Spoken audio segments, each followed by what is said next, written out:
Hello, Taurus. Welcome to the Plaid Sheep Oracle. I'm not surprised that Gemini, Leo, and Taurus have all come out in succession because we've had this Gemini new moon that is happening today, and this new moon is conjunct Venus. She is just about 31 arc minutes away, half a degree, and it is a partile conjunction, all at 16 degrees of Gemini. So this infusion, I feel like it's an infusion of Venus into the Gemini space, and a little bit through her, Uranus, because he's still in Taurus, which is her home space. And so there's this combination that's coming through for me. I was talking in the Venus Kazimi reading that I did about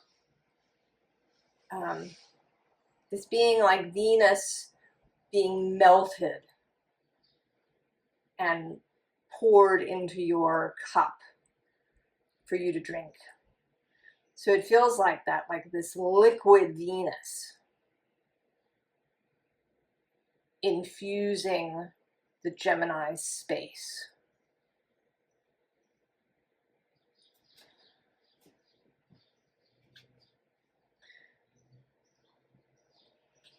Not surprisingly, Taurus, the card deck that wanted to come out first for you is the Rose Oracle, Venus's flower.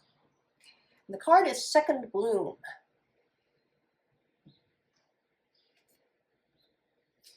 Second chance, it's never too late, new possibilities.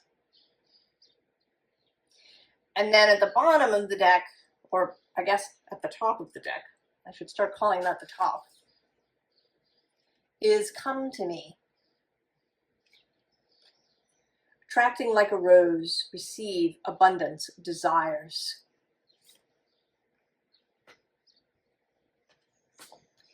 Now, I did ask before I started this reading for a little extra clarification on this second bloom. Is there more to it? You know, is it about second chances or of something? And what I got was, on the top of the deck, the Fool. And then the three cards that came out, the Star, the Queen of Wands, and the Ten of Pentacles. So I'm going to say that this isn't simply about second chances, about, maybe something that eluded you at one time and is now coming in. I think it's about chances altogether. If maybe you've been feeling like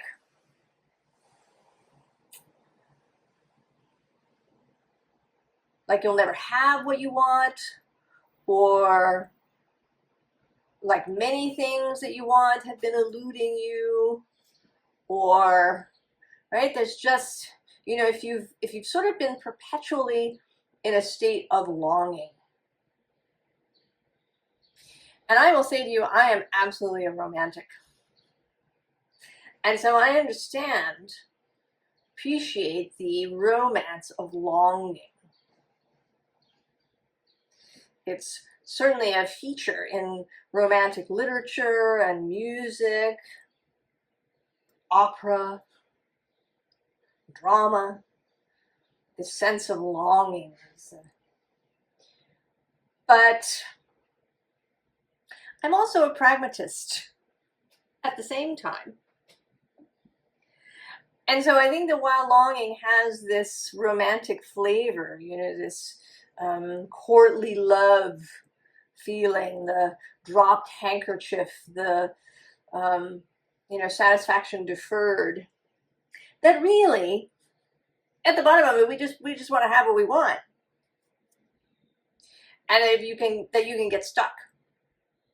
You can get stuck in the energy of longing, and maybe because of your, the examples that you had of love when you were a child. Maybe there was a lot of longing, and so that to you, longing feels like love. That when you move past longing into satisfaction, that it no longer feels like love to you. And I say that is a coping mechanism. That really we could feel wonderful even when we are satisfied. And that satisfaction doesn't mean that there's no new desire, but that satisfaction can feel like love. Love can feel like satisfaction.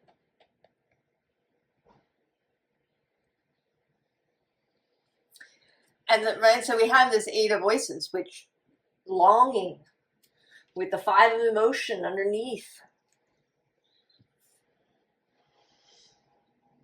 This sadness, this longing. And the bottom of the deck is the 7 of materials, which to me always looks like following the rose path. Not following the yellow brick road, but following the rose road.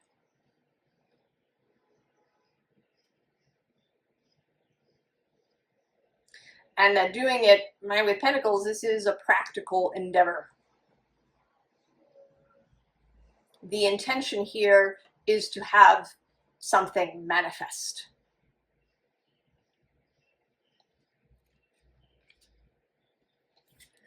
And that shows up here too in this page of materials, right? That what you dream of can come into being, can be created.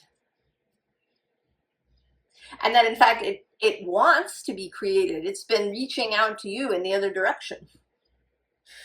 From the quantum imaginal creative realm.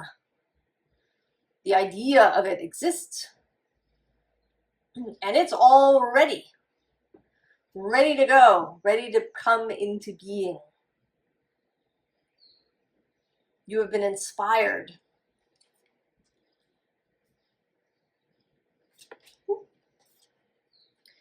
And so we have the Muse of voices.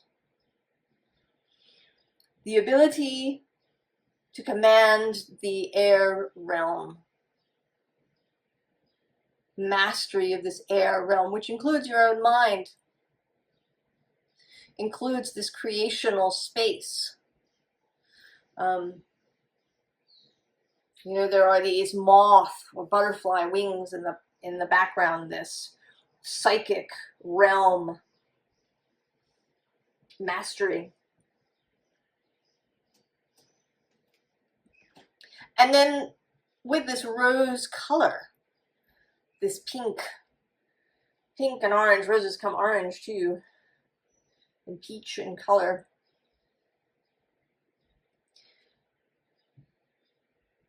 That it's infused with the heart. This mental space has been infused with heart energy, with love, with sacral creation.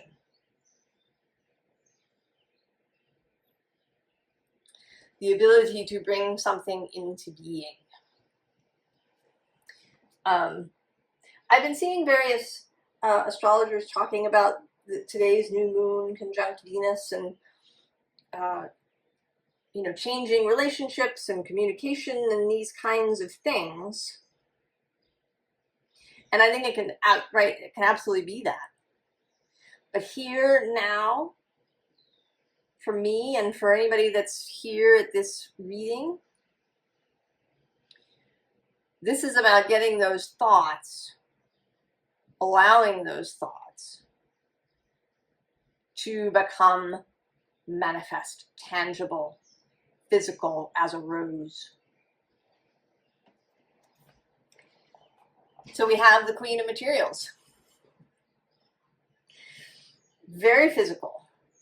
And, you know, something that's been happening to me over the last week or so, maybe 2 weeks even, is I've been seeing things in cards either that I've never seen before, even if I've had the cards for months or even some years. And also seeing things that I rarely notice in a card. And in this case, it's that, right, there's a woman here too. I usually don't notice her. I'm usually very, you know, focused on this central image. She feels often like a dare to me. You know, she's daring you. She leans through the magic mirror. But today, what it's feeling like is that she's about to climb out of the mirror and become physically manifest in the world. So she was imagined, and now, you know, maybe she imagined herself. And then she climbs out of that imaginal space into the real world.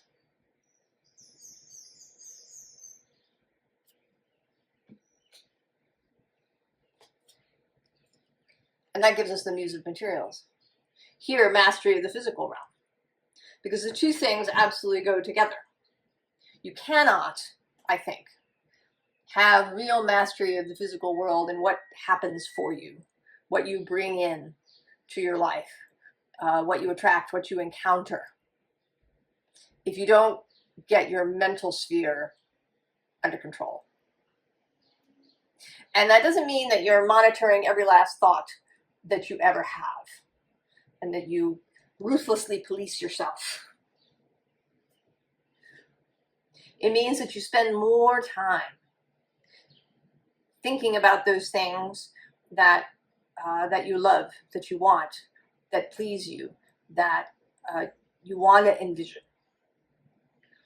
And that you do pay attention to your own language, how you speak, what words you use.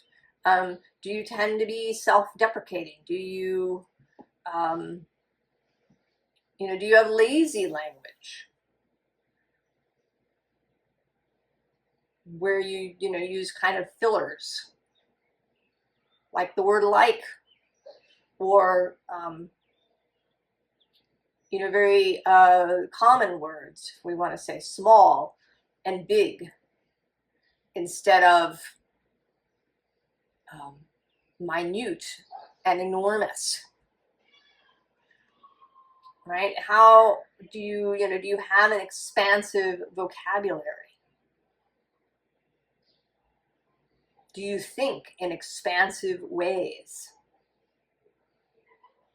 And that you spend more time in that kind of space than you do in a space that's critical or judgmental or pessimistic.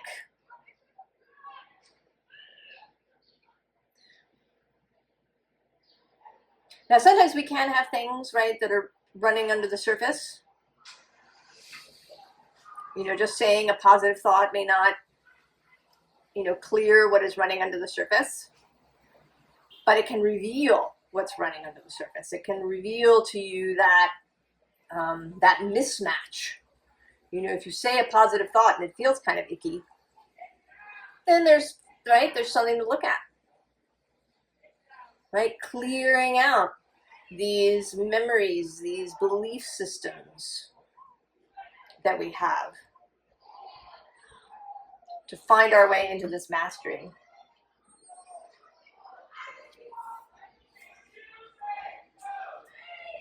And then the 9 of fire. Getting ready. Getting ready. This is also a card of mastery. The 9s reaching the culmination, the penultimate card of the suit. The mastery of imagination and inspiration, and knowing, right? Knowing how to aim your arrow and when to fire.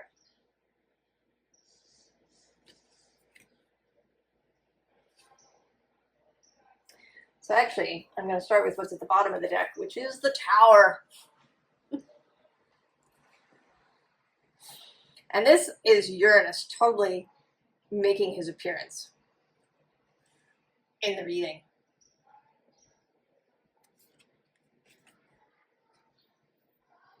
There is some change that is wanting to happen.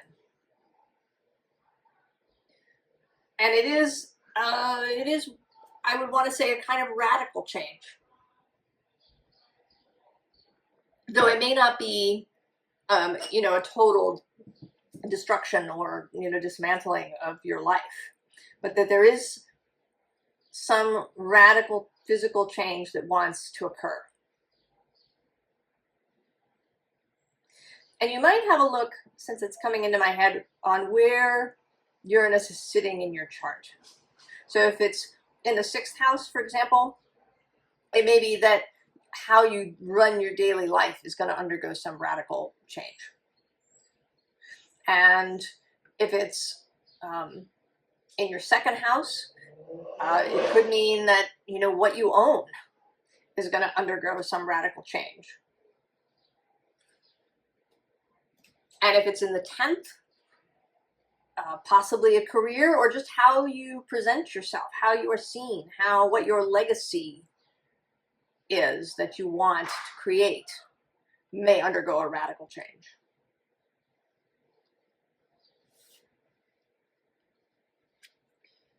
Now below the 9 we have this 2 of water.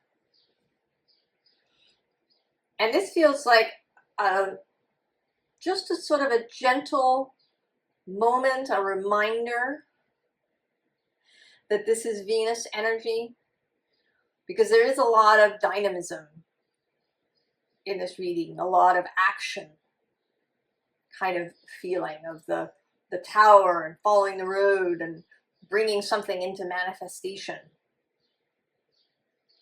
And that this is a quiet moment, that inner space between you and your heart, you and your soul. And you can always go here. When you're, you know, if you're in the tower is happening. If Uranus has come over the landscape, then you have this space where you can take a break and retreat to, in your mind and in your heart, whenever you feel that you need to.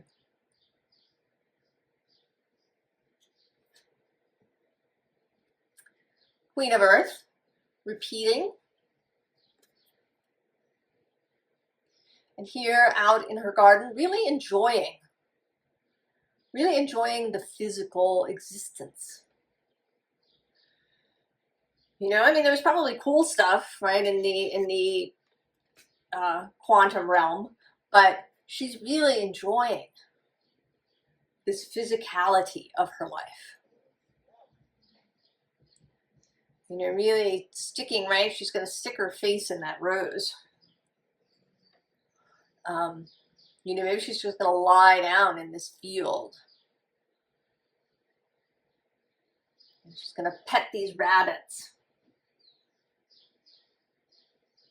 Really enjoying physicality. Maybe in ways that you never have before. Really taking pleasure in the physical self, in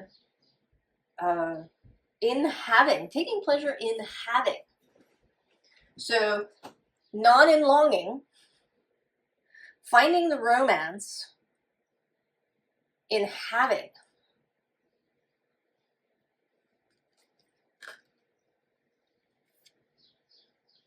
And then the Hierophant. Here, as I see the Hierophant as the tree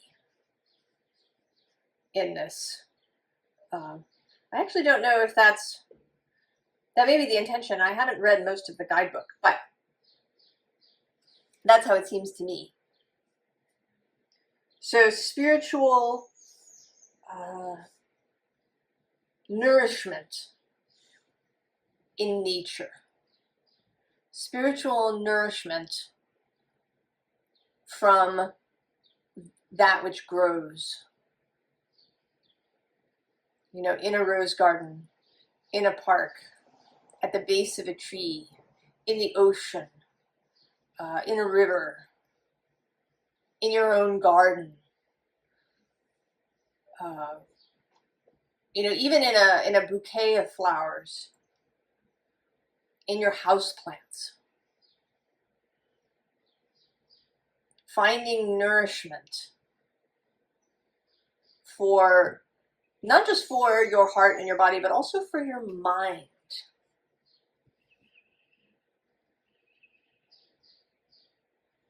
You know, Venus is nourishment. How we nourish ourselves, what we find nourishing, what builds us, what feels really good, both to the body as well as to the mental sphere.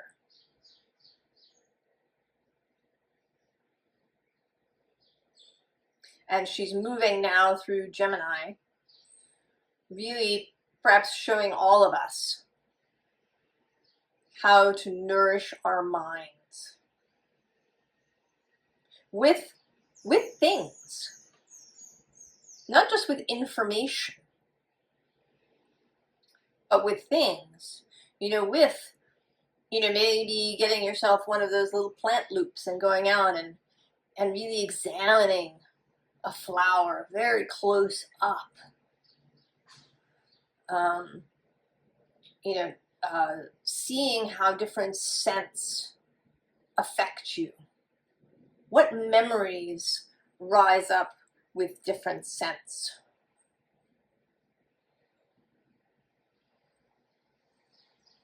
Do you find yourself inspired if you're somebody who, you know, maybe is a writer or an artist in some way? You know, do you find inspiration in physicality and physical objects?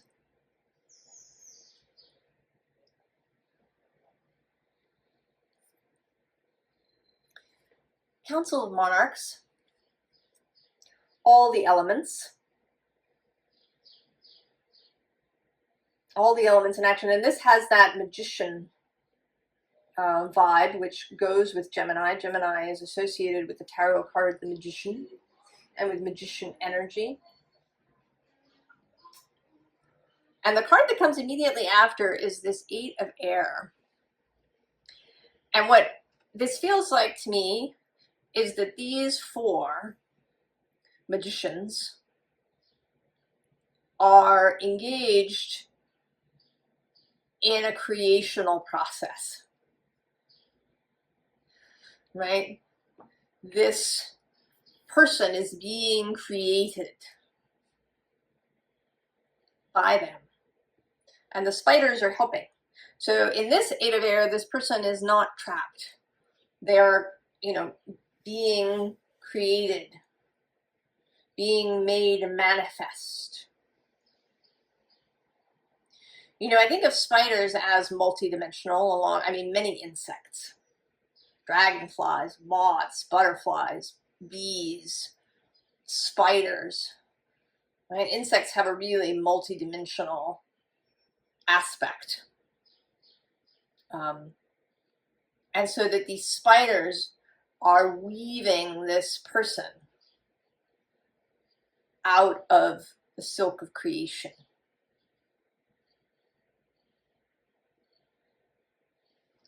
So this deeply personal, this sensual kind of process.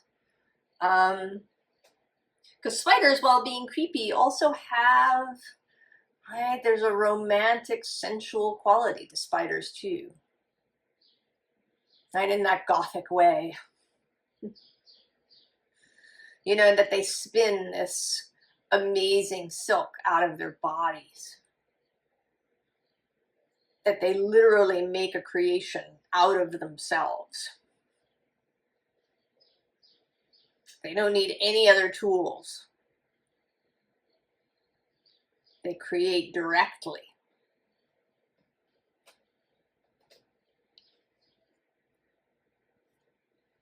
So not surprisingly, metamorphosis. Embrace transformation. Things are now different. And at the bottom of the deck, into the unknown. Underworld, depth, courage, facing your fears. And you know, that's one of the things about satisfaction, or about getting what you want. There may be fear associated with it. It may be fear of disappointment with that 5 of emotions, 5 of cups happening under there. That it won't be what you thought. You know, that the chase is more interesting than the having, and you're going to be disappointed. Or it won't last. So there may be ways in which we delay the manifestation of something, even if it's only subconsciously, or with tiny little thoughts that we have about, you know, we notice, you know, that couple we used to know has broken up, or we notice, you know, that someone who had money now doesn't, or, right, we focus on these things that are losses. And that can create a subconscious holding back of this creation. Now underneath is we the Hathors. Deep love, mother's milk, birth as a portal. Birthing the thing. Allowing the child to be born. You know, in the case of an actual child, there's no way to hold off the birth. It's going to happen one way or another. But this creational birth with, you know, that we do in our minds and with our desires, that kind of can get held off forever. If we choose to, we need to allow it to be born.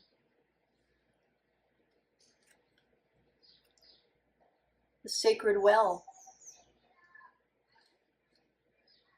Replenishment, self-care, giving from a place of plenty. We have some more roses going on here. Here she is. Really? Right? She's right. She came out of the quantum space. Found this magnificent garden. She discovers this pool that's just gorgeous and inspiring and beautiful. And then we get this earth pulsing. Pulse of the mother, slow down time and nature. And so this is like the discovery that now, right, she has created herself. She's basked in her own physicality, her own sensual experience of the world. And now she's discovering her ability to create other things. That she can join up with the source of all things, with Mother Nature, to create other things. You know, she can join up with the devas of the garden to, you know where to plant what and how often to water and all of these things so that the garden really thrives. Or she can come into real sensual relationship with her own business so that it grows. Or with her relationship with other people. right? She's found that right, she is a source of creation, right? That all of this is growing because of her.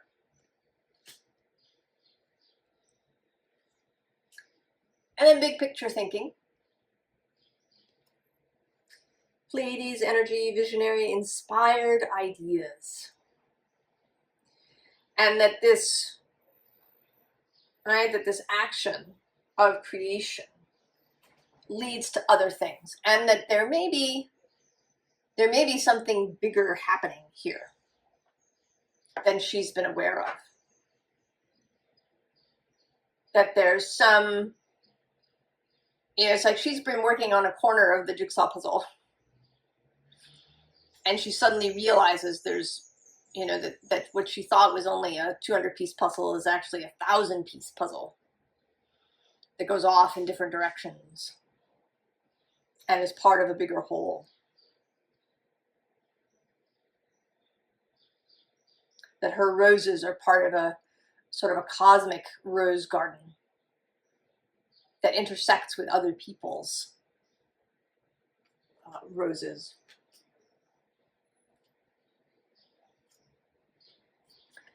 And so the Nine of Pentacles. And here she is, right? She's now fully standing outside this portal. She knows that she can bring other things into being through the portal. She feels really sovereign, masterful,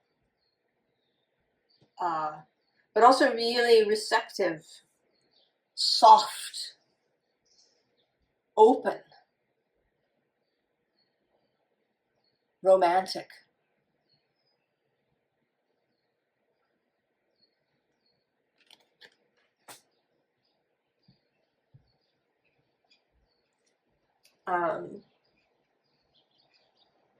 Right, and here too with this Four of Wands, there's this, right, this receptivity, receiving from source, from her own soul, receiving guidance, receiving just energy, nourishment, love, inspiration, clarity, vision.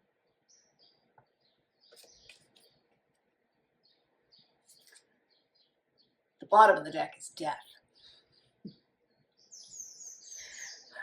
And here's the dare.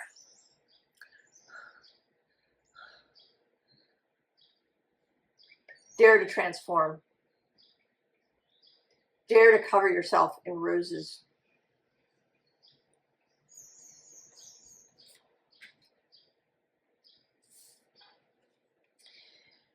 And we have two cards. We have this Seven of Pentacles, which is, for me, feels like too much. It's these red shoes, dancing, dancing, dancing until you drop.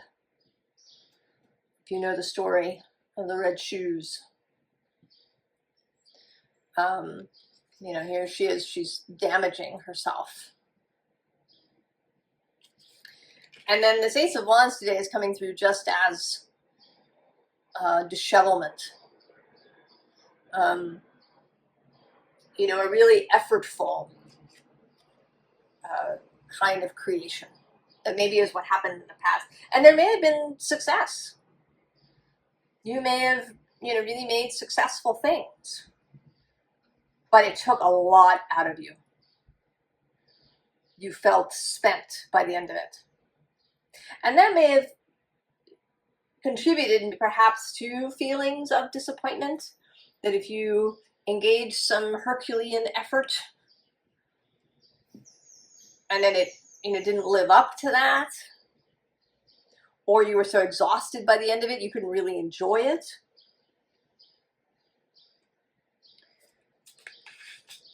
So the other option, once you come into this energy, strength, right, co-creation with the source, with the power. That you're not relying solely on your own strength. That you are not alone. Taurus does sometimes. Has a little that Aries. Aries too can have that. You know, I just have to do it myself. It'll be better if I just do it myself. I am responsible. I'm just going to do it myself. I will shoulder the burden. Not required.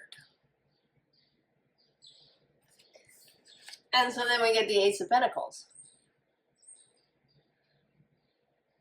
Right? This is, right, looking at you. Not just calling you. Right? We spoke about this rose calling you from the other realm. This is beyond a call. This is not something you're going to miss. With that gaze at you, you're going to feel that.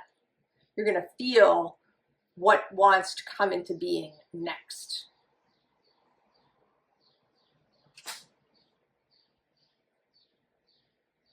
So, advice.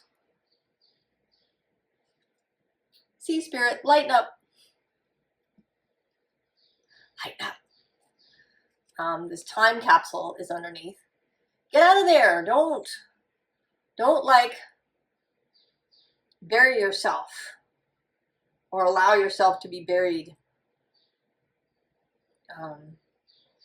by feeling that it has to be done by a specific date, or that it, you know, has to look a certain way, or that you're too late, perhaps, for something. Right under this is the Ten of Cups and the Queen of Wands. And I'm going to go one more, the Six of Wands, of victory. Eating those grapes, having it. No sour grapes. And the bottom of the deck is the Knight of Cups. Fill your cup. Yeah? Replenishment, self-care, giving from a place of plenty, nourishment, and romance.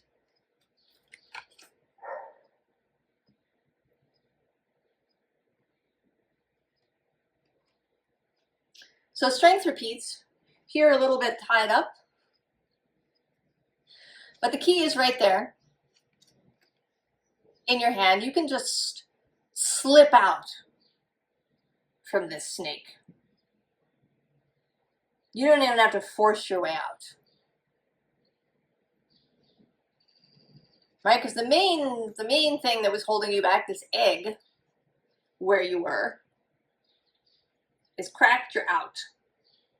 You can just slip away from this snake.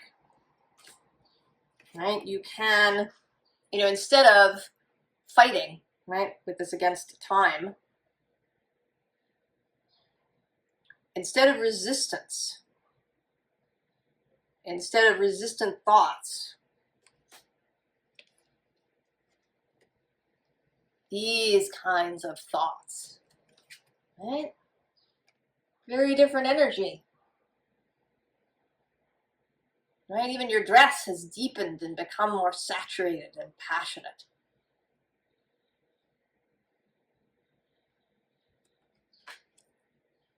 And lastly, not even surprised to see it show up, the creatrix, the magician.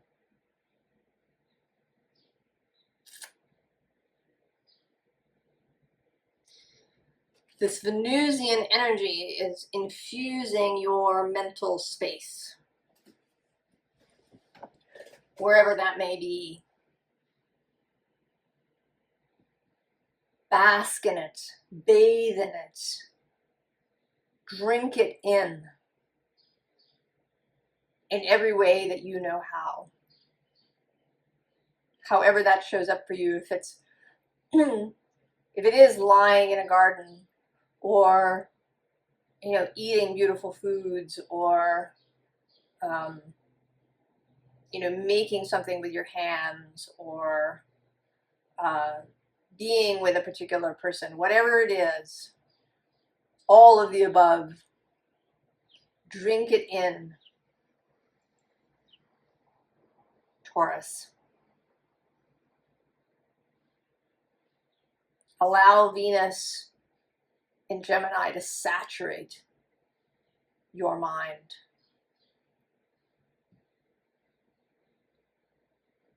I wish you the very, very best, Taurus, and I will see you next time. So long.